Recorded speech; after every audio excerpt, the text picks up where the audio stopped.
so often meant to write to you within the last 2 years, 2 months. But somehow the war has made letter writing very much harder. One goes through such constant ups and downs of feeling that it seems rather hopeless to try and say anything genuine to anyone whom one does not see every day. I either bury myself in something and manage not to think of the war, or I just resign myself to the horror of it all. And sometimes, when someone rouses me from one state into the other, my patriotism deserts me altogether, and I am merely selfish and hate the whole business just because it has spoiled my own petty little comforts. Now we have all come to feel and know that we can't stand outside and look on at this war just because there isn't anything outside it. It is life or death for everyone and everything one cares for.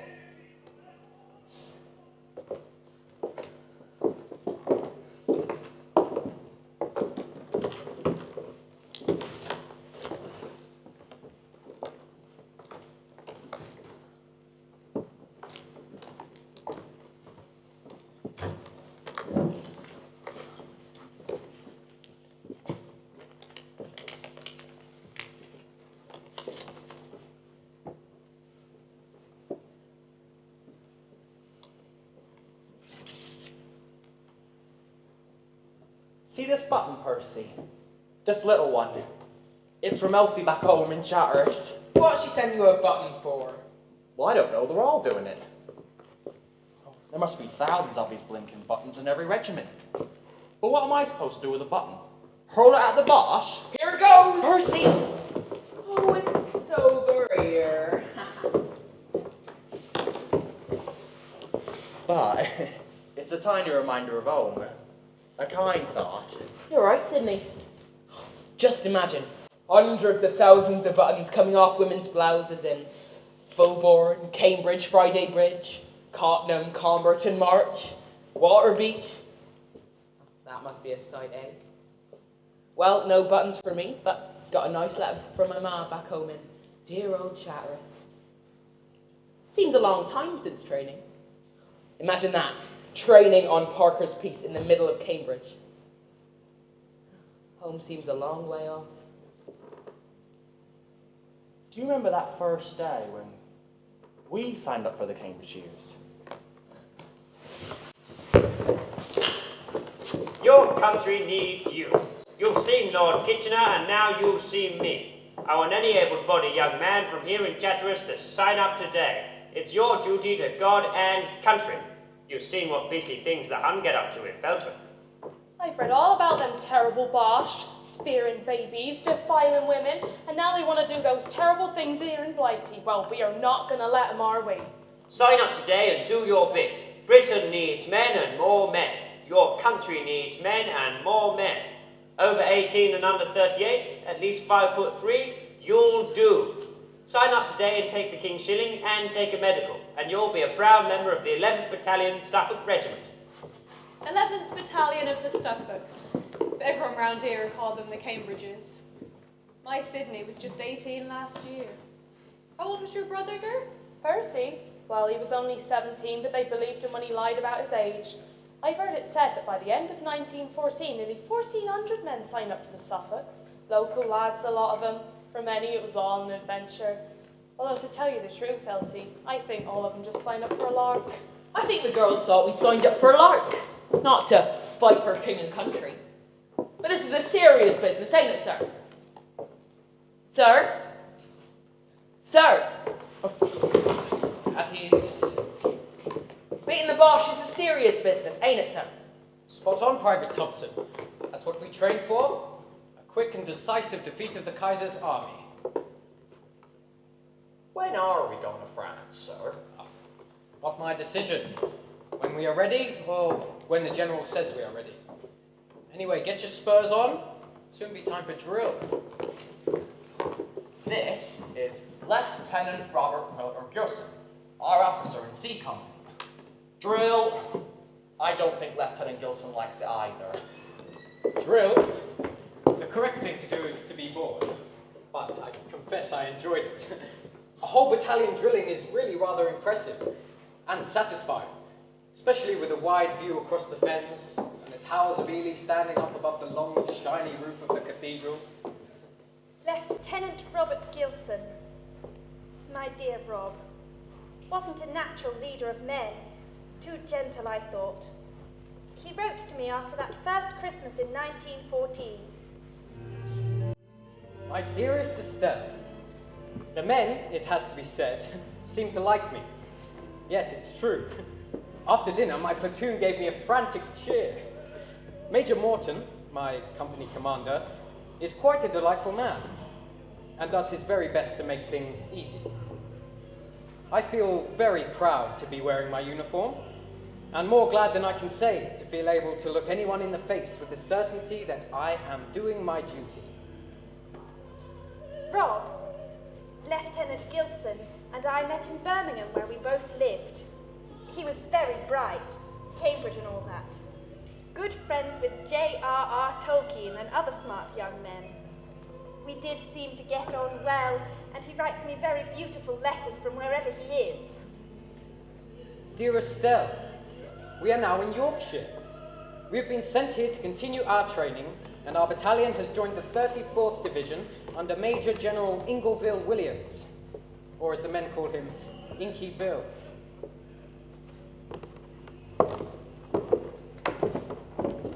Dear Elsie, guess what? We are on the move soon. No, not tweeted as we thought. We had to give our fifth element back. So we're off over to sea to France. Old Inky Bill will be sending us there in January. I think 1916 is going to be quite a year to remember, eh? First time out of England, but who knows? Maybe next year we can get hitched. What do you think? Listen to this, Gertie.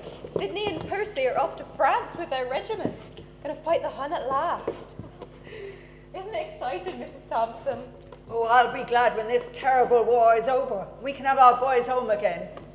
My sister in Wisbeach was telling me that one of their young lads was killed in action last week, and a lot of them are dropping like flies with diseases over there. I just want my Percy back, and Sydney, and all of the Cambridgeshires, bless them. Went over to France with Inky Bill in January 1916 and billeted in a place called Flanders and near a town near Armentières, and later dug in a place called Albert. That's pronounced Albert. Funny how it looks a bit like home. You know, the same countryside. Flat, just like the fens. They even set with spuds, just like we do. But some of these French farms, you should see them with their funny tools and carts. What a laugh. It's funny, Sid. Till last year, we'd never been out of Cambridgeshire. Hardly even out of Chatteris. And here we are, on holiday in France. Who'd have thought it? Yeah, it's like we're on holiday with 800 men from the Cambridgeshires and Lord knows how many Germans just over the other side of no man's land. Oh, but they won't be there for long. Oh, no. Won't be there for long, will they, sir? Not when we've blown them to kingdom come, eh, Lieutenant Gilson? I've had another letter from Sydney. From France. Don't know how they managed to get so many letters out of France to here in the fens. It's a blinking miracle. Oh, does Sydney say he misses you? No, well, a bit. He says he misses his old pals down the pub, though. Tell my pals I'm still alive, he says, bless him. Have you heard from Percy? Ah, listen to this. I sent Percy some socks, knitted in myself, mind, and this is his gratitude. Got your parcel and was pleased to hear from you, but don't send me any more socks, for I've got sick of them. What a cheek. Anyway, socks or no socks, he says he's having a lovely time out there. Dearest Gertie, thank you for your parcel, which arrived yesterday. I certainly did enjoy the cake. We're off to France very soon, so the next letter you'll get from me will all be in parlez-vous, so I hope you can still understand. Say hello to Mum for me, and my pals down the Red Line. Though, truth to tell, most of them will be coming over with the Suffolk Regiment. Oh, what larks we will have, just like old times. But I hope the beer out there is better than the slops we're used to. Rob and his men were sent to dig trenches and prepare for battle in a little spot just outside Albert, a delightful little corner of the Somme called Becourt. There is a wood, Becourt Wood, not far from the front line, through and round which the trenches wind. I heard nightingales in the early hours of the morning. It seemed so wonderful that shells and bullets shouldn't have banished them when they are always so shy of anything human. Poor Rob loved Beckhor Wood, a place he would come to know all too well. Rob loved all things beautiful. We were madly in love. I feel now that I understand everything that has been written and sung about love. Of course, we'll go to Italy together someday.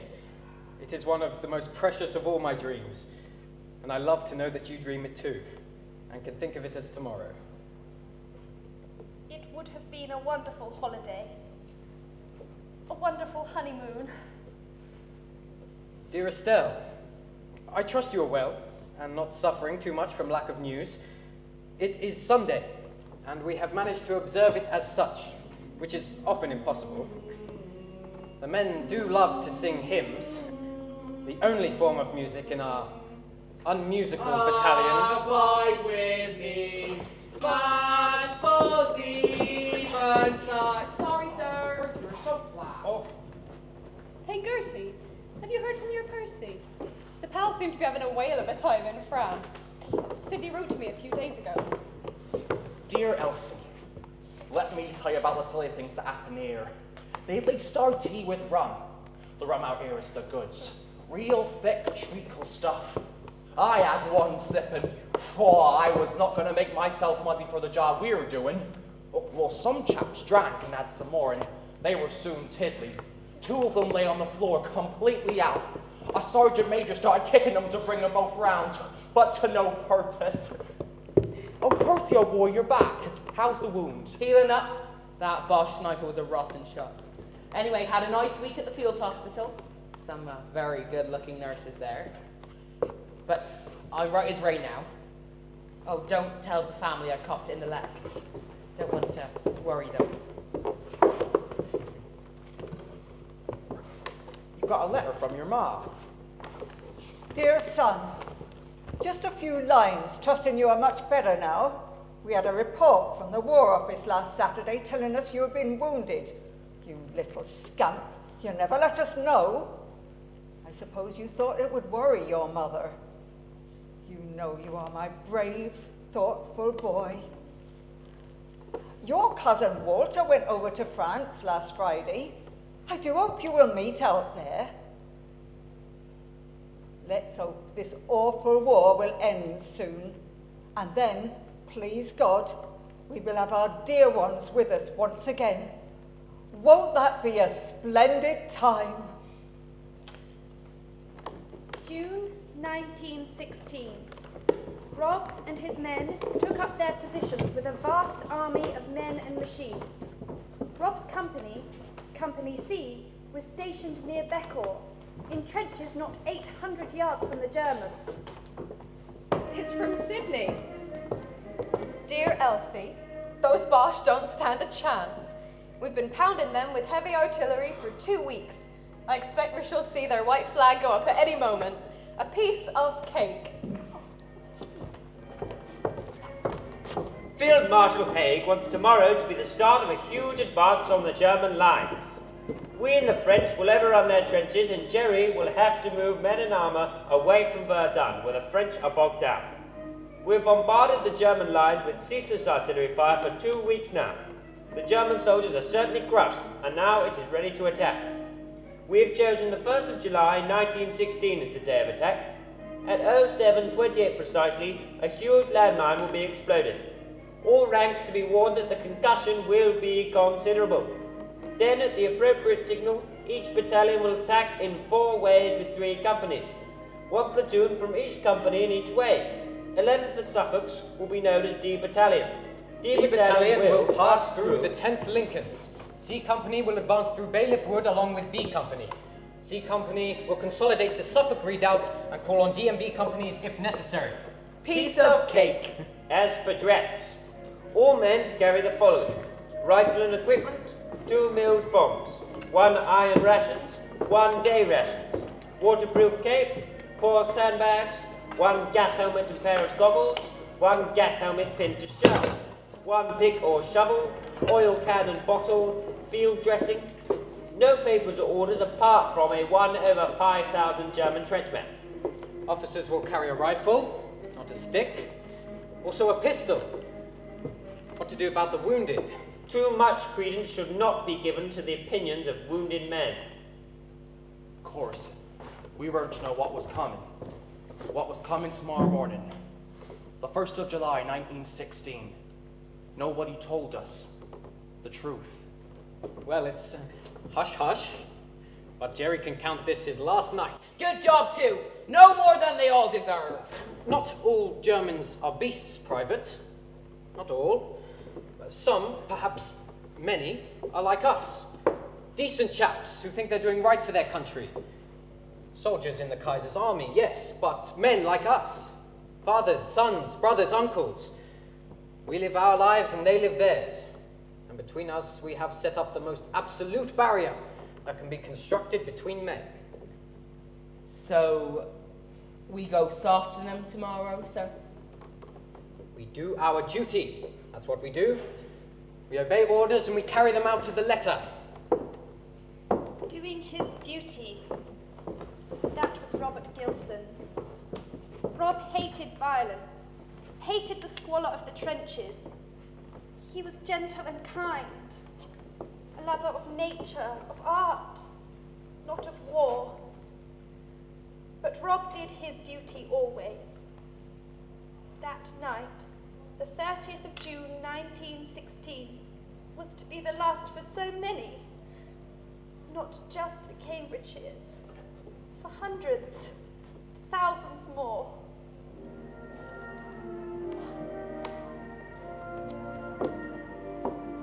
So it's all on for tomorrow morning, eh, sir? Blimey, poor old Jerry. He's going to get a wake-up call he never expected. Are you staying up all night, sir? Oh, no. Few letters to write, then I'm getting some kip. So should you. Well, tomorrow is a day we won't forget. The 1st of July, 1916. The day we got to sit in Jerry's trenches. After the mine explodes, we're to advance up a shallow valley called Sausage Valley. 'Cause it's shaped like a banger, eh, sir? No, Private. It's because of those bally observation balloons always parked over the area. They look like a great fat Newmarket sausage. We'll be part of a 14-mile front, and we Cambridgeshires are slap bang in the middle.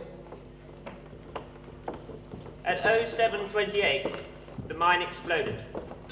The loudest man-made noise heard in history. It shot soil up to 4,000 feet in the air. Nearby villages shook like they were in earthquakes.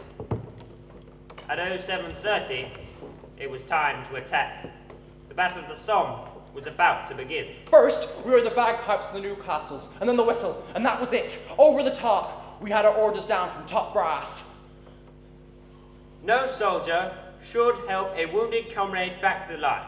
If they are found doing so, they will be court-martialed.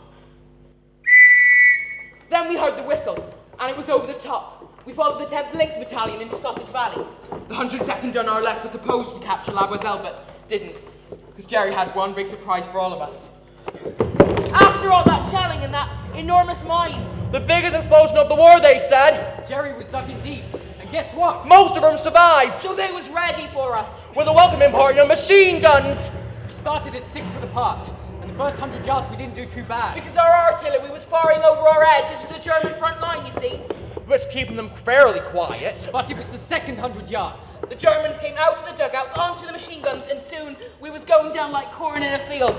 That first hour on the Somme. They went over the top and Jerry let his machine guns fly. Down they all went. Dropping one by one. Officers, men, it made no difference. After another minute, another wave of men and another. And each time Jerry was ready for him and started firing into no man's land. All zigzag to finish off anyone left there. Bodies flying up like birds. Sky high one was blown. Bodies, tin hats, faces.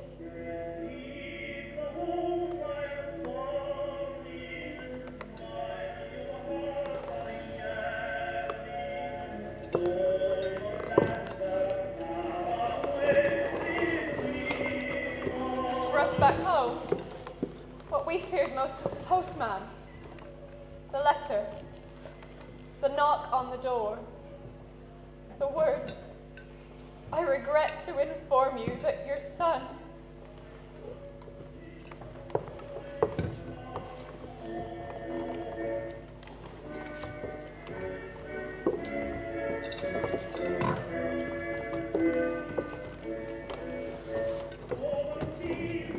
I had to break the news to our mother that Percy, my lovely brother, dearest of pals, our eldest son, was not coming home. She was helping in the fields when I went to her with the letter. It was a day I dreaded.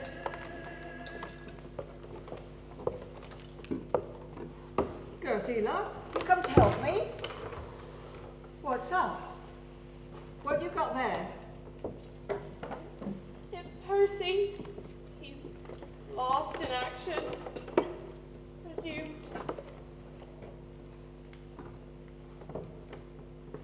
Did you hear me? I gotta put the horses away. Help me, Gertie. And then let's go look at the barley field. Did you hear me, Ma? He says it all here.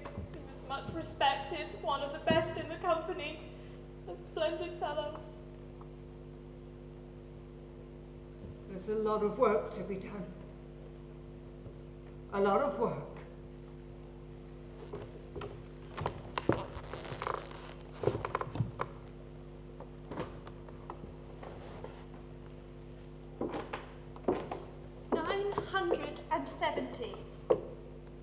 Think about 970. 970 men of the 11th Battalion of the Suffolk Regiment died during World War I. 970 men. Husbands, brothers, fathers, sons, fiancés, sweethearts. 970. No town or village escaped. 36 died from Cambridge. 14 from March. 10 each from Soham, Chatteris, Cottenham. And on that first day of the Battle of the Somme, 200 men died. Most in the first few minutes. 148 of them have known no grave.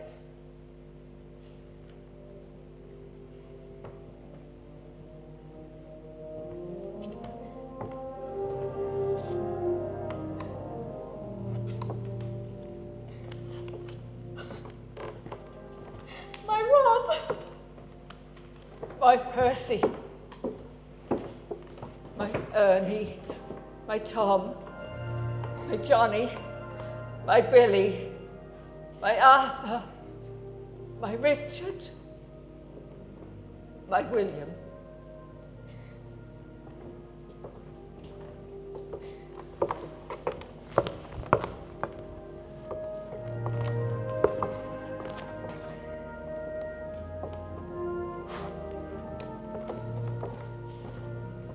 My Sydney, missing in action.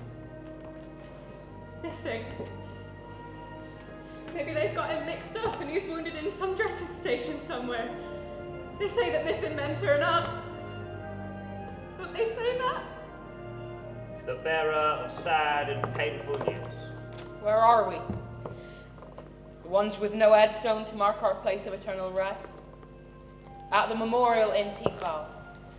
I regret to inform you that So many sons of Cambridgeshire.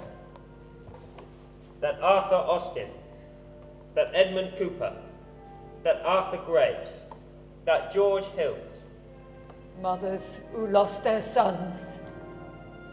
James Cole, Harry Hancock, Arthur Hancock, So many lads, pals, sweethearts and loved ones.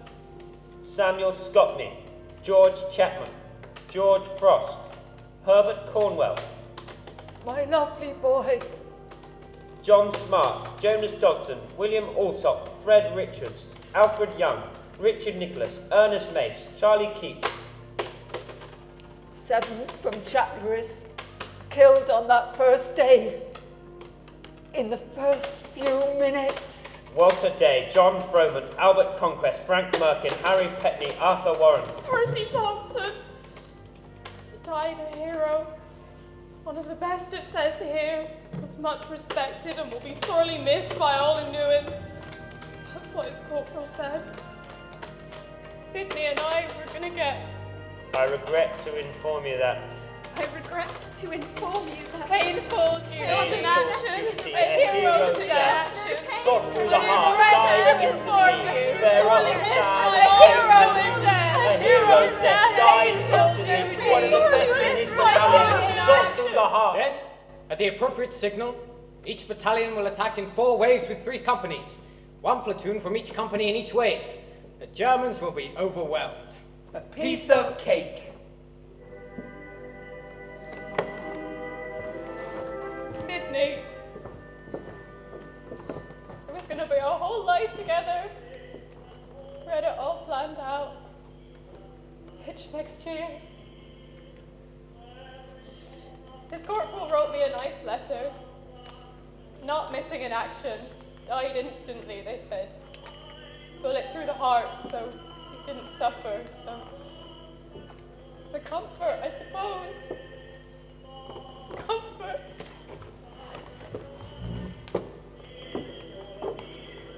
It was like cold-blooded murder. The men were ordered to walk, not to run when they went over the top. A terrible thing to ask of young men. To walk 800 yards towards the machine gunners with no protection. The men. These men had known each other since being tiny children. Going to the village school together. Dancing round the maypole together. Waving flags on Empire Day together. Chapel or church on Sunday together. Together playing cricket on the village green, or together fishing in the Great Ouse or eeling in the Cam. Together as the Cambridgeshires, and together in no man's land. Now together in Beckall Wood Cemetery. Or together, listed as a name for those without graves.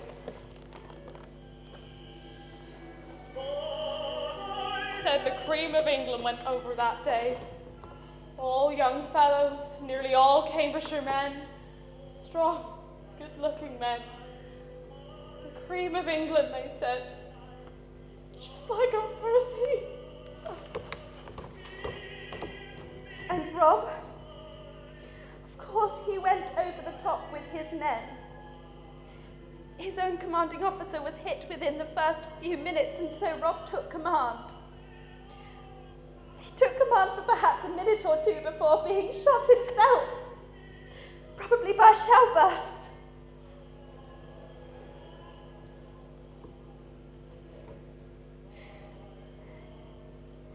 He lies today in Beckall Wood Cemetery.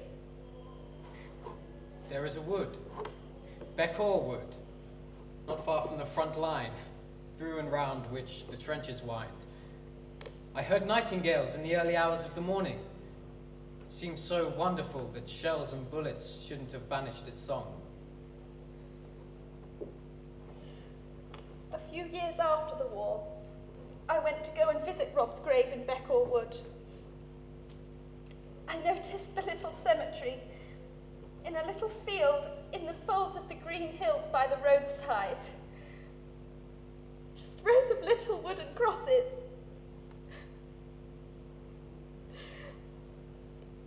I asked for a rose bush because I think it will last. So quiet in this little, less desolate part of a war-torn country.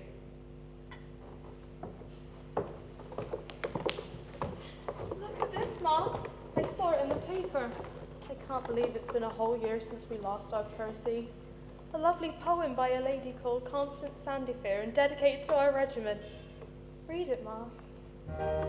We are waiting, surely waiting, for that glorious day to come when our boys receive their orders, shoulder rifles, march for home. Gone for aye the hours of anguish, gone for aye those nights of pain. Father, brother, son, or lover, safe in England once again. We are waiting, surely waiting, for that glorious day to come when our boys receive their orders, shoulder rifles, march for home. Give me your smile, the love light in your eyes. Life could not hold a fairer paradise. Give me the right to love you all the while. My world forever, the sunshine of your smile.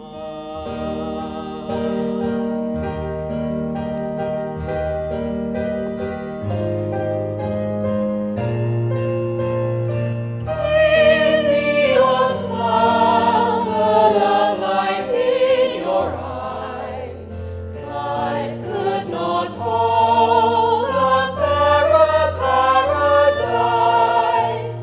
Give me the right to love you all the while. My world forever, the sunshine of your smile.